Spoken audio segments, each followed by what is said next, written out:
Well, Falkirk might have the likes of Kevin McAllister on their books, but as we've just seen, the emphasis at Brockville very much on youth. And the club boosted this week by the fact that 4 of their young players put pen to paper and they committed themselves and their future to the club. They'll be showing off their talents here in a couple of moments. In Football First, game of the day, it's Partick Thistle against Falkirk. And now let's see how the teams line up. Thistle have refused to buckle so far, but are without Alan Archibald. Paul Walker, with 3 goals in 2 games, keeps his place. Scott McLean again in the bench.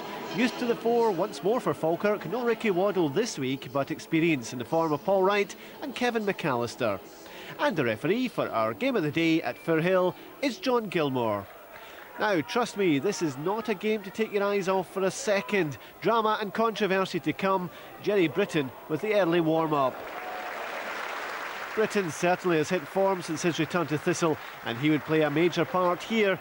For long periods in the first half, though, Falkirk were impressive, and Ian Morris demonstrated their confidence. So far, so good for these fans, and Lee Mayer was next to have a goal.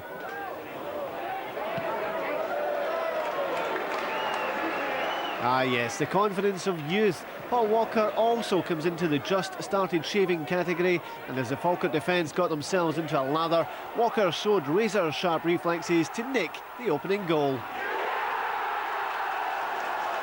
First cut is the deepest as far as Walker is concerned, his scoring run continuing. 1-0 at the break, and now the moment that will haunt Miles Hogarth for the rest of his career, if not his life. First rule of goalkeeping, keep your eye on the ball. You can be sure he's not watching this afternoon.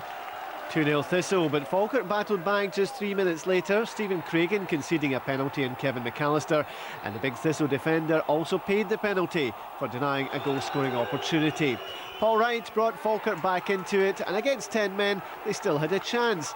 But their hopes lasted only 6 minutes. Martin Hardy unable to reach the cross from James McKinstry, and a second penalty. Another look would suggest it was a harsh decision, but Andy Laurie followed Craigan on the walk of shame. And like Paul Wright before him, Jerry Britton just the man to have around to take spot kicks. That's now 3-1 Thistle and 10 men apiece. When Thistle made it 4-1, it was a well-executed goal. James McKinstry with a lovely strike. And we've seen some good goals from Thistle this season. This is one of the best. And to round off a great day for the Jags, Britton rubbed it in with a 5th and his 2nd. A great win for Thistle. How you like that?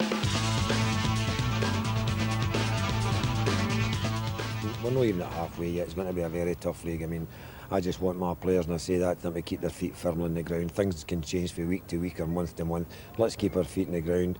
There's nobody expected us to be where we are, even myself, including myself. So we'll just keep our feet on the ground and just take each game as it comes. Jerry, 2 goals, 5-1 win, man in the match, not a bad day's work. Yeah, it was a good team performance again. First half was quite scrappy. Falkirk came at us as we expected them to do. But to end up 5-1 victors, then we've got to be pleased with the day's work. Well, when normally you beat 5-1, everybody says you're trounced, but we'd actually 13 goals, they had 8 with 10 corners, and they had 2 corners. So I think that sums up really. I thought the effort our boys put in was magnificent. I thought we were a better team in the first half, football-wise, down 1-0, and 2-0 down, we came back 2-1.